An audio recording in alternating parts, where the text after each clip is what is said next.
তো আবার আমরা ফিরে এলাম আমাদের সবার প্রিয় চ্যানেল সায়েন্স উইথ মিন্টু স্যারে। ভৌতবিজ্ঞান গ্যাস প্রস্তুতি যেটা চলছিল, অর্থাৎ পরীক্ষাগার ও শিল্পে যে অজৈব রসায়ন, inorganic chemistry in the industry and in laboratory যেটা চলছিল, সেই অধ্যায়ের আজকে আমাদের 3 নম্বর গ্যাস যেটা বাকি রয়েছে, সেই নাইট্রোজেন গ্যাস নিয়ে আলোচনা। ঠিক আছে, তো চলো, খুব সহজেই এখান থেকে মাধ্যমিকের নম্বর তোমরা পাবে, খুব ইজি। শুধুমাত্র পরীক্ষাগারে যে নাইট্রোজেন গ্যাস প্রস্তুতির নীতি, সমীকরণ, পদ্ধতি এবং সেই সঙ্গে অল্প কিছু ভৌত ধর্ম এবং ইম্পর্ট্যান্ট খুব গুরুত্বপূর্ণ কয়েকটি রাসায়নিক ধর্ম নিয়ে আজকের ক্লাস। তো চলো, আর আমরা দেরি করব না, শুরু করে দেব। আজকের 3টে যে গ্যাস রয়েছে আমাদের সিলেবাসে, তার শেষ গ্যাস নাইট্রোজেন গ্যাস।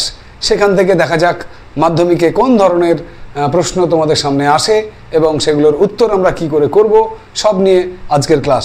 তো চলো, সঙ্গে থাকো। আজকের পর থেকে আমরা গ্যাসের যে 3টে প্রস্তুতি রয়েছে সেগুলো সম্পর্কে সমস্ত চিন্তা দূর করে ফেলবো। ঠিক আছে, তো দেখো, নাইট্রোজেন গ্যাস এটা একটা বর্ণহীন, গন্ধহীন এবং স্বাদহীন গ্যাস।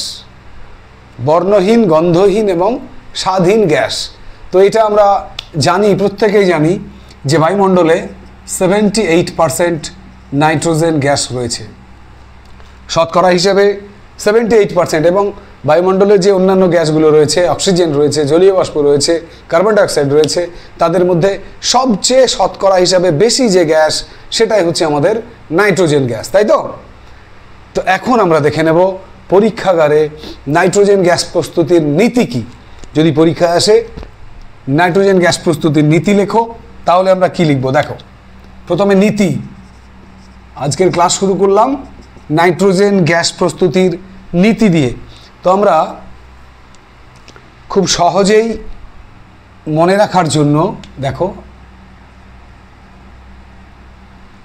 সব সময় মাথা রাখবো যে দুটো যৌগ নেব যাদের মধ্যে নাইট্রোজেন থাকবে। তো নাইট্রোজেন যুক্ত এমন দুটো যৌগ আমরা কি কি নেব? নাম্বার 1, একটা নেব সোডিয়াম নাইট্রাইট। কি বললাম? সোডিয়াম নাইট্রাইট নিয়ে নিলাম, এর মধ্যে নাইট্রোজেন আছে। সংকেত কি? সোডিয়াম নাইট্রাইট হচ্ছে NaNO2। এইখানে কিন্তু বারবার বলছি, ভুল হয়, খুব মনে রেখো। NO2 যদি থাকে, NO2 শেষে থাকলে সেটা নাইট্রাইট। যদি NO3 থাকতো, এইটা যদি NO3 হতো, NO2 না হয়ে, তাহলে নাইট্রাইট না বলে আমরা তাকে বলতাম নাইট্রেট। মনে থাকবে, আমরা নাইট্রেট, নাইট্রাইট এবং নাইট্রাইড 3টে গল্প কিন্তু প্রত্যেকে জানি। আরেকবার বলে দেব, শেষে যদি কোনো যৌগের শেষে যদি NO2 থাকে, তাহলে সেটা কি হবে? যেটা এখন আমরা নিয়েছি সেই নাইট্রাইট হবে। ভুলবে না কিন্তু, শেষে NO2 থাকলে নাইট্রাইট। নামের শেষে যদি NO3 থাকে, তাহলে কি হবে? নাইট্রেট। নামের শেষে যদি N থাকে, তাহলে হবে নাইট্রাইড। নাইট্রাইড ড, কিন্তু এটা ড আর এটা হচ্ছে ট। এই একটা অক্ষরে শুধু পার্থক্য, অক্ষর দুটোকে আমি হাইলাইট করে দিলাম। এই যদি NO2 হয় তাহলে নাইট্রাইট, আর যদি NO3 হয় তাহলে নাইট্রেট, আর যদি N হয় তাহলে নাইট্রাইড। ক্লিয়ার? তো যাই হোক, তাহলে আমরা কি নিয়েছি? NaNO2, that is sodium nitrite, try it ট। বেশ, এবারে তার সঙ্গে পরীক্ষাগারে আমরা কি নেব? সোডিয়াম নাইট্রাইটের সঙ্গে আর একটা নাইট্রোজেনযুক্ত যৌগ বলেছি। সেই নাইট্রোজেনযুক্ত আর একটা যৌগ হচ্ছে অ্যামোনিয়াম ক্লোরাইড। অ্যামোনিয়াম ক্লোরাইড, এই দুটো যৌগের মধ্যে আমি বিক্রিয়া ঘটাবো। অ্যামোনিয়াম ক্লোরাইডের আবার সংকেত কী হবে? NH4Cl। আমরা অ্যামোনিয়া গ্যাস প্রস্তুত করার সময় অ্যামোনিয়াম ক্লোরাইডের সংকেত শিখেছি, NH4Cl। তাহলে কি নিলাম? Sodium nitrite, ammonium chloride. Sodium nitrite, ammonium chloride, এই দুটোর গাঢ় জলীয় দ্রবণ নেব। এদেরকে কিন্তু ডাইরেক্ট আমরা হিট করব না, এদের জলে মিশ্রিত যে দ্রবণ, সেই গাঢ় দ্রবণ দুটো 1:1 অনুপাতে মিশিয়ে পরীক্ষাগারে নাইট্রোজেন গ্যাস প্রস্তুত করব। তাহলে কি বললাম? সোডিয়াম নাইট্রাইটের সঙ্গে জল মিশিয়ে একটা দ্রবণ প্রস্তুত করব, গাঢ় জলীয় দ্রবণ। আবার অ্যামোনিয়াম ক্লোরাইড সেটাও আরেকটা পাত্রে মিশিয়ে দ্রবণ প্রস্তুত করব। এই দুটো পাত্র আমরা গোলতল ফ্লাস্কের মধ্যে ঢেলে তাকে হিট করব, এইটা যেন মাথায় থাকে। তো কি হবে নীতিটা, কি হবে নীতিটা, কি লিখব? নীতিটা আমরা লিখব পরীক্ষাগারে সোডিয়াম নাইট্রাইটের সঙ্গে অ্যামোনিয়াম ক্লোরাইডের বিক্রিয়ায় দুটো ধাপে হয়। প্রথম ধাপে উৎপন্ন হবে বিনিময় বিক্রিয়া, সেই বিনিময় বিক্রিয়াতে প্রথম ধাপে উৎপন্ন হবে অ্যামোনিয়াম নাইট্রাইট এবং সোডিয়াম ক্লোরাইড লবণ।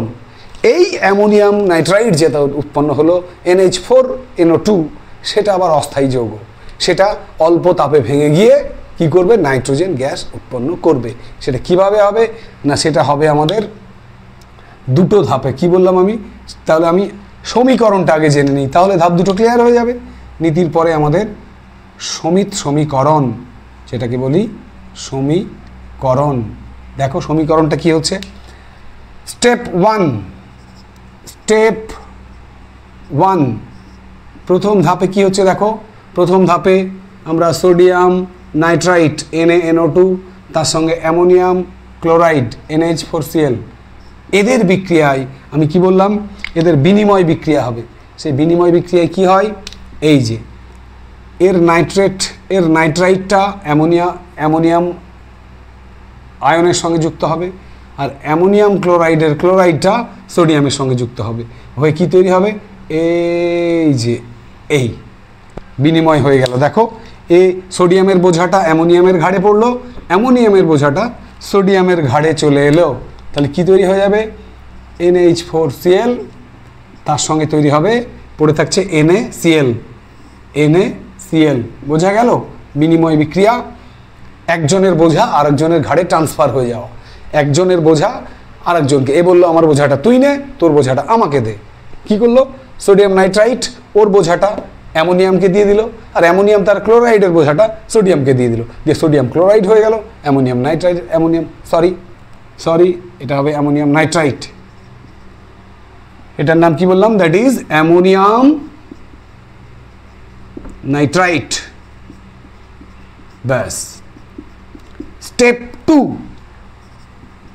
দ্বিতীয় ধাপে কি হবে, দ্বিতীয় ধাপে এই অ্যামোনিয়াম নাইট্রাইট যেটা আমরা পেলাম, অ্যামোনিয়াম নাইট্রাইট একটি অস্থায়ী যৌগ এবং অল্প তাপে এটা ভেঙে যায়, তাহলে কি হবে, স্টেপ 2 এই অ্যামোনিয়াম নাইট্রাইট যেটা উৎপন্ন হলো NH4NO2, এটা আবার বিশ্লিষ্ট হয়ে যাবে, হয়ে গিয়ে অ্যামোনিয়াম নাইট্রাইট নাইট্রোজেন গ্যাসে বিশ্লিষ্ট হবে, তার সঙ্গে জল উৎপন্ন হবে, জল H2O, ঠিক আছে, জল। ব্যাস, এই হচ্ছে আমাদের পরীক্ষাগারে নাইট্রোজেন প্রস্তুতি সমীকরণ। সমীকরণটা দেখে নাও, নীতিটা দেখে নাও, পরীক্ষায় কিন্তু আসবে।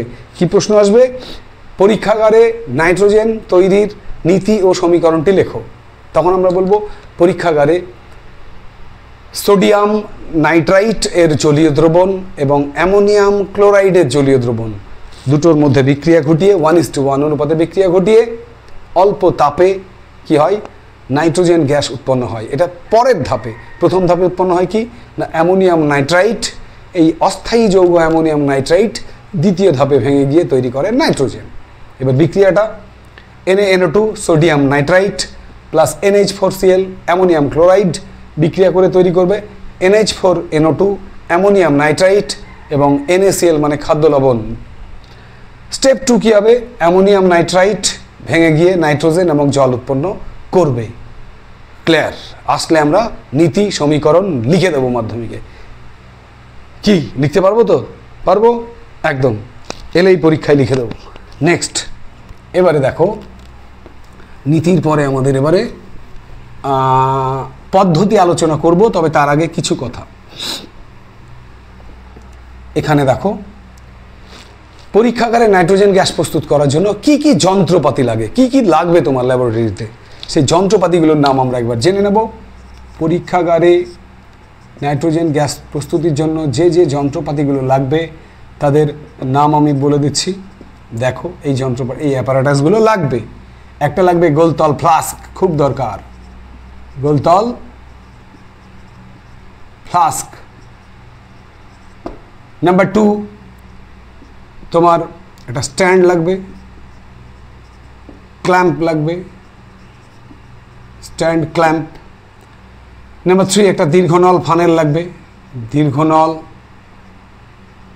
ফানেল। নাম্বার 4 কি লাগবে আর নির্গম নল, নির্গম নল। আর কি লাগবে একটা গ্যাস দ্রোণী লাগবে, উপুড় করা যে গ্যাস দ্রোণী লাগবে। আর কি লাগবে, আর লাগবে আমাদের তোমার একটা পাত্র, জলের পাত্র, ঠিক আছে, জলের পাত্র। ব্যাস, এই জিনিসগুলো নিয়ে আমরা একটা বুনসেন বার্নার লিখতে পারো এখানে, তাপ দেওয়ার জন্য বুনসেন বার্নার লাগবে। এই জিনিসগুলো নিয়ে আমরা নাইট্রোজেন পরীক্ষাগারে প্রস্তুত করতে পারবো। তো চলো নাইট্রোজেন গ্যাস প্রস্তুতির যে পদ্ধতি, সেই পদ্ধতিটা কি তোমাদের একবার শিখিয়ে দিই, একবার দেখে নাও, সারা জীবনে কোনোদিন ভুলবে না। দেখো, প্রথমে আমরা কি করলাম, একটা গোলতল ফ্লাস্ক নিলাম,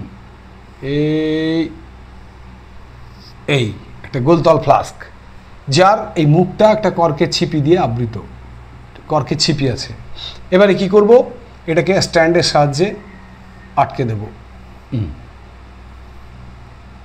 ঠিক আছে। ক্ল্যাম্প, এখানে একটা তোমার তলায় তার জালি বসানো আছে এখানে, হ্যাঁ,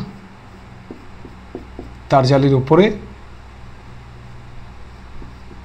একটা বুনসেন বার্নার দিয়ে দিলাম, এখানে উত্তপ্ত করার জন্য একটা বুনসেন বার্নার, যেখান থেকে তুমি তাপ দেবে, ঠিক আছে, এখানে হিট দেবে। এই কর্কের ছিপি দিয়ে প্রথমে একটা দীর্ঘ নল ফানেল প্রবেশ করানো হয়,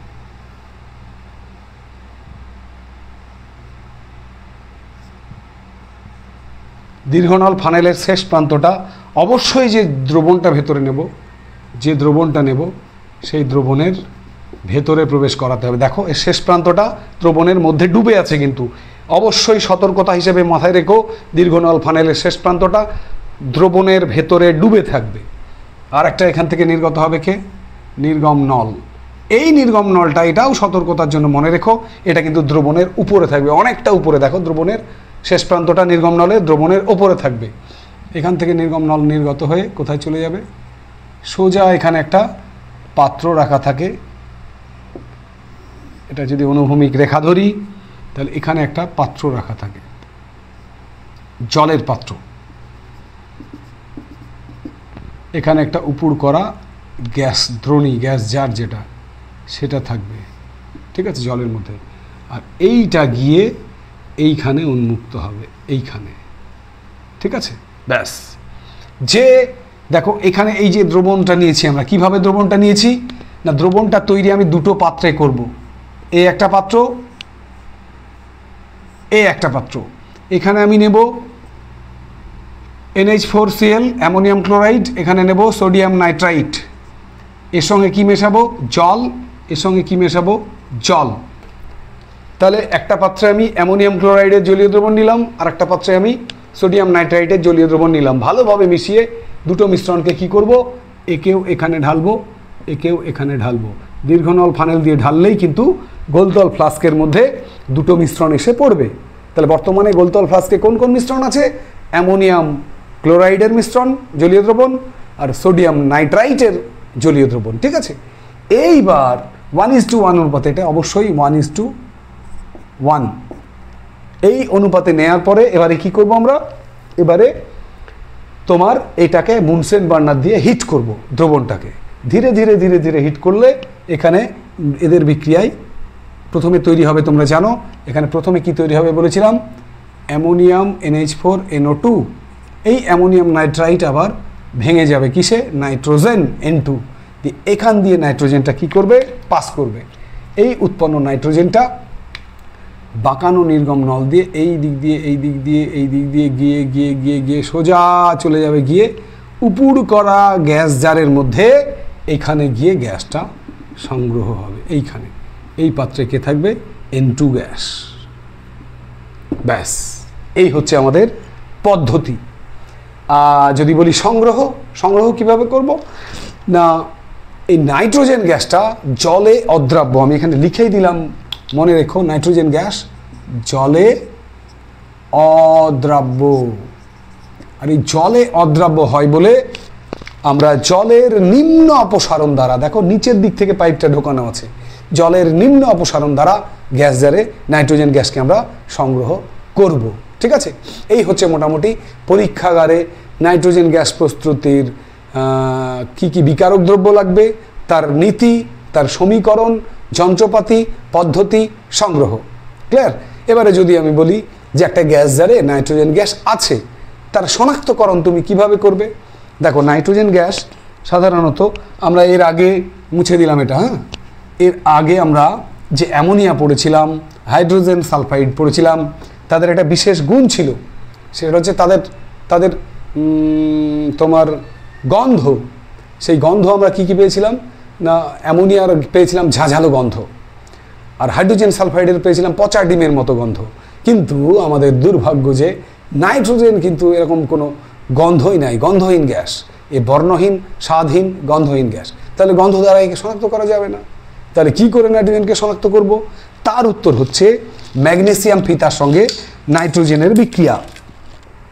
দেখো আমরা যদি কোনো গ্যাস জারে যেখানে নাইট্রোজেন গ্যাস রাখা আছে, সেই গ্যাস জারে একটা ম্যাগনেসিয়াম জ্বলন্ত ফিতা, অর্থাৎ ম্যাগনেসিয়ামের জ্বলন্ত ফিতাকে যদি সেই গ্যাস জারের মধ্যে আমরা প্রবেশ করাই, তাহলে দেখব যে ওই গ্যাস জারে কী হবে না, তোমার সাদা রঙের গুঁড়ো, যেটা হচ্ছে ম্যাগনেসিয়াম নাইট্রাইডের গুঁড়ো, সেটা তৈরি হবে। তাহলে কোনো গ্যাস জারে নাইট্রোজেন আছে কিনা বুঝতে গেলে একটা জ্বলন্ত ম্যাগনেসিয়াম ফিতাকে ওই গ্যাস জারে প্রবেশ করাবো। যদি দেখি সাদা সাদা গুঁড়ো উৎপন্ন হচ্ছে, তাহলে আমরা ধরে নেব ওই গ্যাস জারে ম্যাগনেসিয়াম রয়েছে। বিক্রিয়াটা কী হবে একবার দেখে নাও, শুধু বিক্রিয়াটা দেখো, ম্যাগনেসিয়ামের সঙ্গে নাইট্রোজেনের বিক্রিয়া, Mg এর সাথে N2 এর বিক্রিয়া।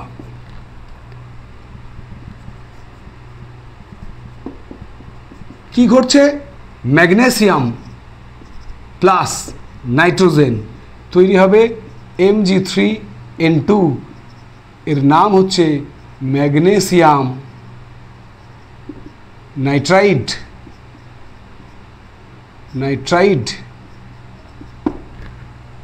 দেখো শেষে কি আছে, দেখো এন থাকলে কি বলেছিলাম, ড হবে, ড নাইট্রাইড। এই দেখো ম্যাগনেসিয়াম নাইট্রাইড, বোঝা গেল? তাহলে এই বিক্রিয়া থেকে আমরা বা এই পরীক্ষা থেকে আমরা বুঝতে পারবো গ্যাস জারে নাইট্রোজেন গ্যাস রয়েছে সাদা সাদা ম্যাগনেসিয়াম নাইট্রাইডের গুঁড়ো দেখে। ঠিক আছে, তো চলো এবারে আমরা নাইট্রোজেন গ্যাসের কয়েকটা ভৌত ধর্ম সম্পর্কে জেনে নেব। ভৌত ধর্ম, physical properties of nitrogen gas. কি কি রয়েছে ভৌত ধর্ম?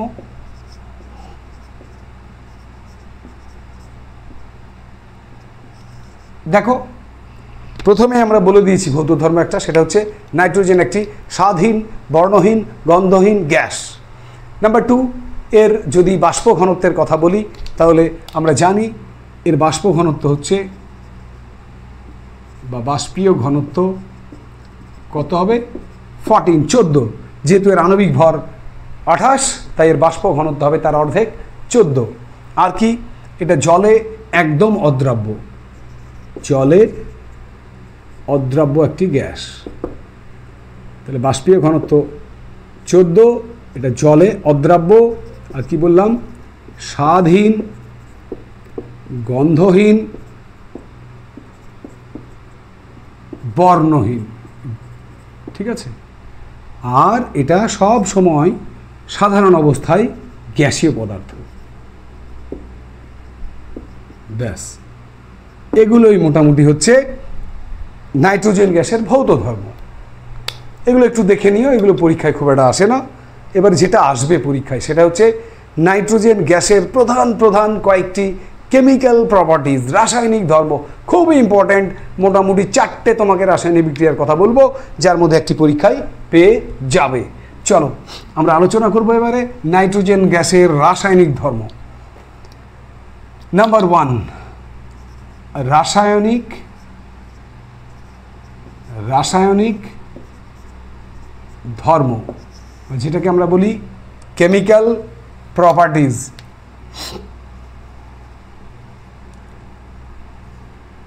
বেছে বেছে কয়েকটা রাসায়নিক ধর্ম যেগুলো পরীক্ষায় আসবেই, সেগুলোই দেব তোমাদের, একদম বুঝিয়ে দেব, জীবনে আর কোনো দিন ভুল হবে না। ঠিক আছে, নাম্বার 1, একটা অলরেডি আলোচনা করেছি আমরা, সেটা হচ্ছে নাইট্রোজেনের গ্যাস জারে আমরা যদি কি করি, ম্যাগনেসিয়াম ফিতাকে প্রবেশ করাই, তাহলে ম্যাগনেসিয়াম ফিতা প্রবেশ করালে সেখানে সাদা সাদা গুঁড়োর মতো পদার্থ দেখা যায়, যেটা হচ্ছে ম্যাগনেসিয়াম নাইট্রাইড।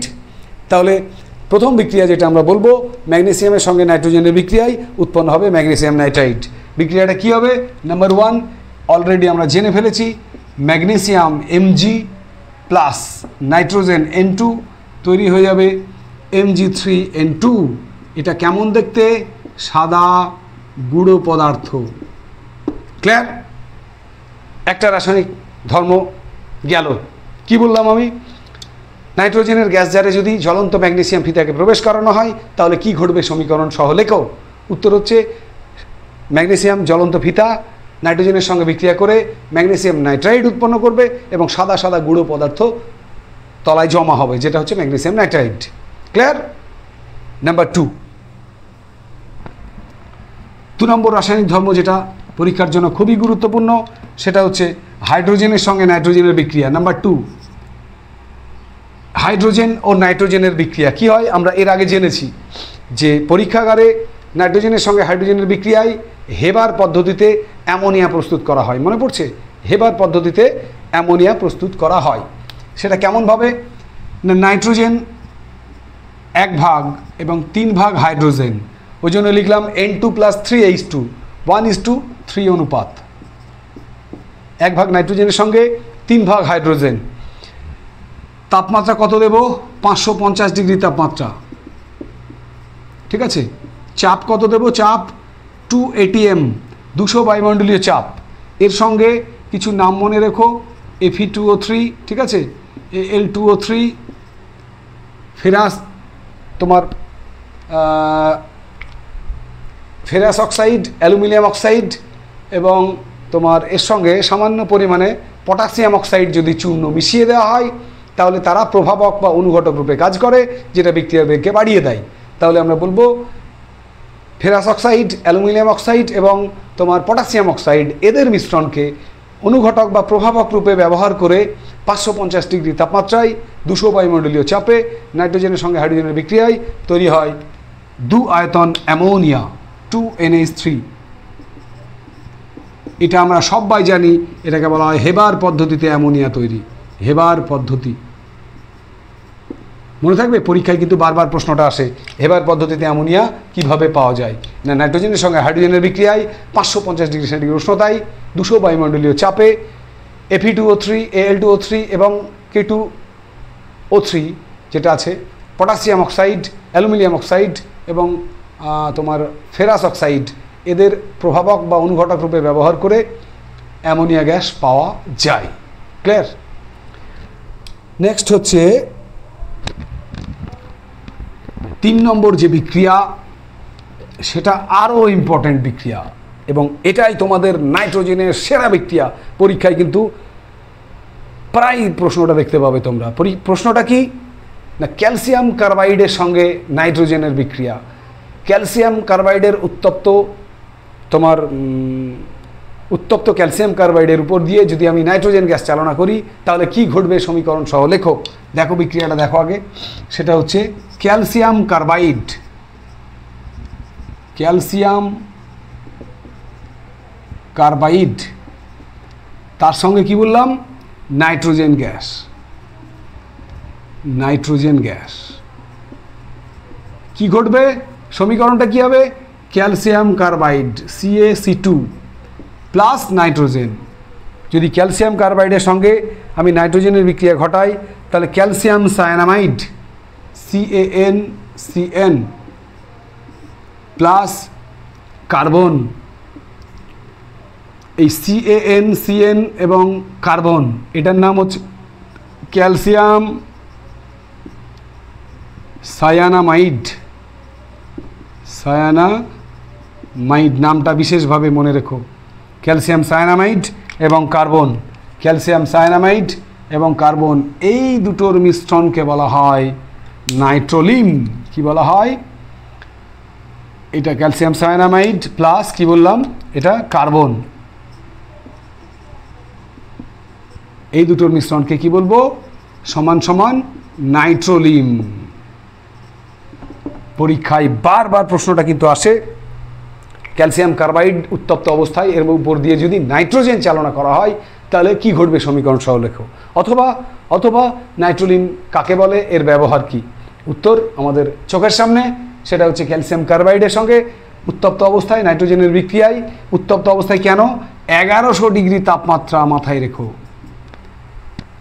1100 ডিগ্রি টেম্পারেচার উষ্ণতায়, অর্থাৎ উচ্চ উষ্ণতায় ক্যালসিয়াম কার্বাইডের সঙ্গে নাইট্রোজেনের বিক্রিয়ায় CaNCN calcium cyanamide, CaNCN calcium cyanamide এবং কার্বনের মিশ্রণ তৈরি হয়। এই দুটো মিশ্রণকে বলা হয় নাইট্রোলিন। ব্যবহার, এটা জমিতে উৎকৃষ্ট সার রূপে ব্যবহার করা হয়। জমিতে উৎকৃষ্ট সার রূপে ব্যবহার করা হয়।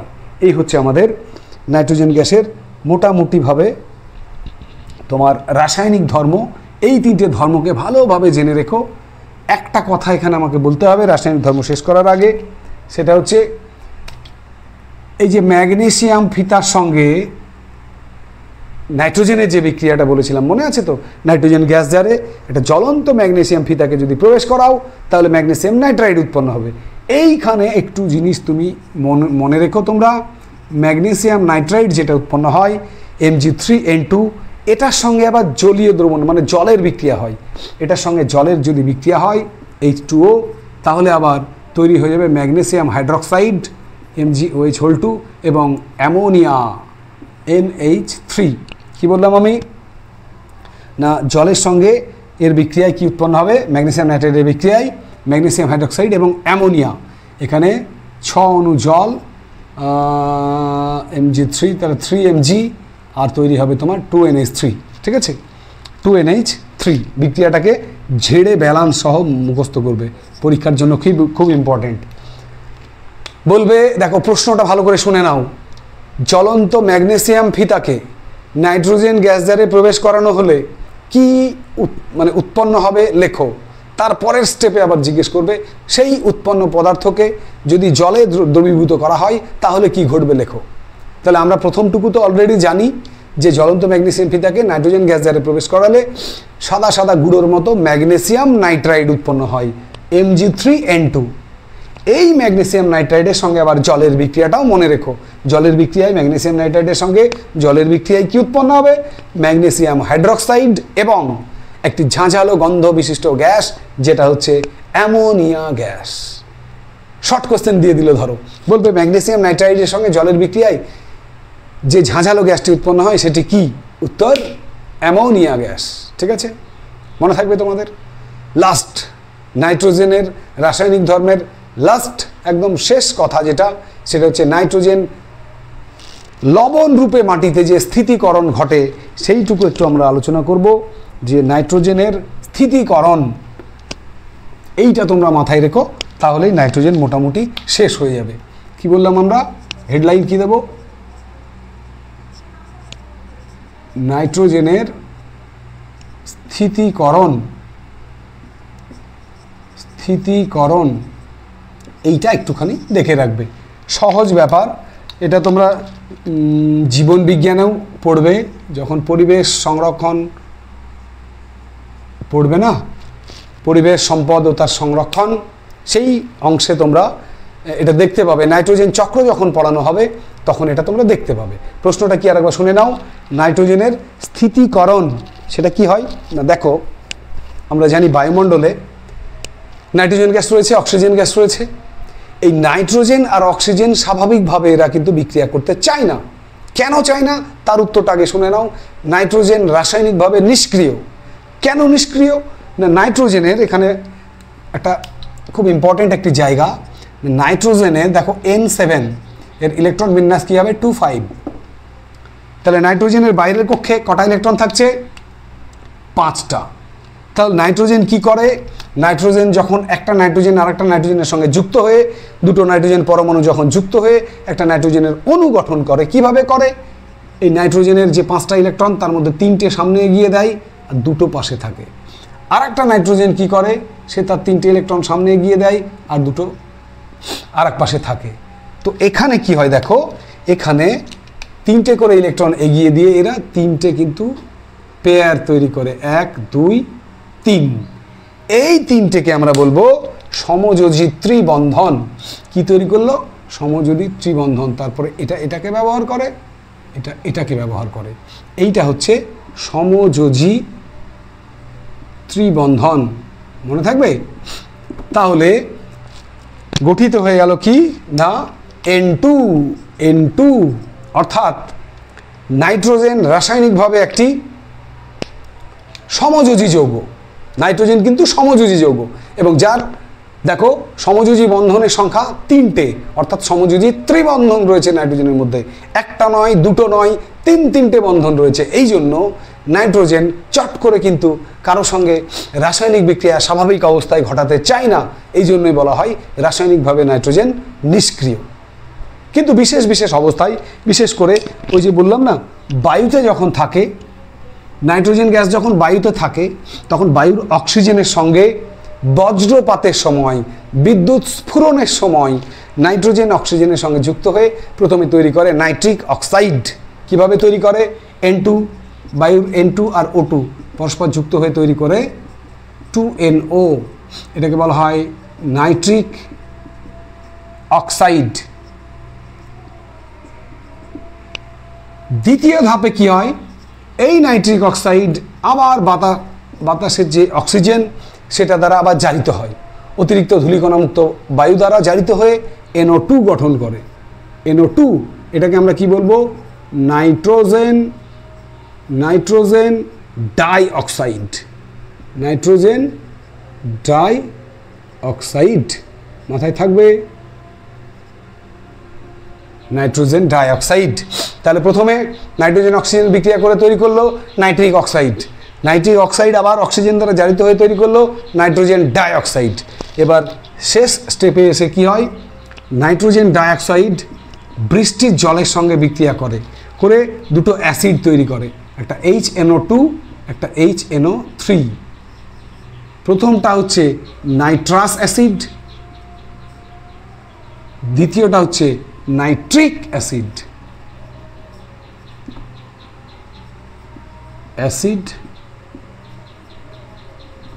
Acid clear?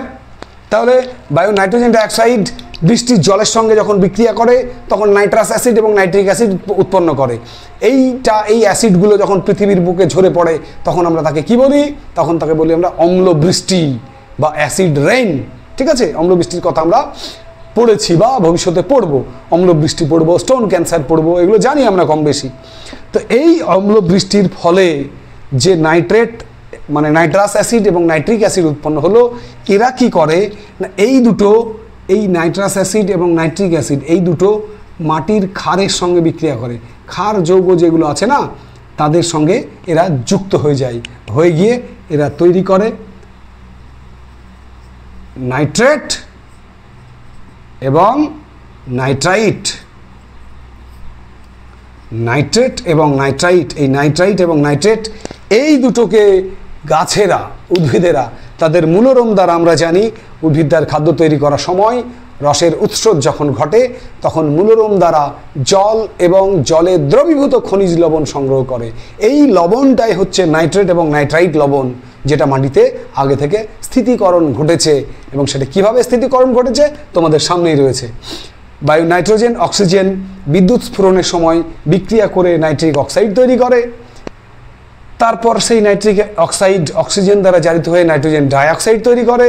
এই নাইট্রোজেন ডাইঅক্সাইড বৃষ্টির জলের সঙ্গে বিক্রিয়া করে নাইট্রাস অ্যাসিড এবং নাইট্রিক অ্যাসিড তৈরি করে। এই দুটো নাইট্রাস এবং নাইট্রিক অ্যাসিড মাটির ক্ষার যৌগের সঙ্গে বিক্রিয়া করে নাইট্রেট এবং নাইট্রাইট লবণ তৈরি করে, যেগুলো গাছেরা লবণ হিসেবে খাদ্য তৈরি করার সময় সংগ্রহ করে। এটাই হচ্ছে আমাদের মাটিতে নাইট্রোজেনের স্থিতিকরণ। ব্যাস, এই ছিল আজকের নাইট্রোজেন সম্পর্কিত আলোচনা।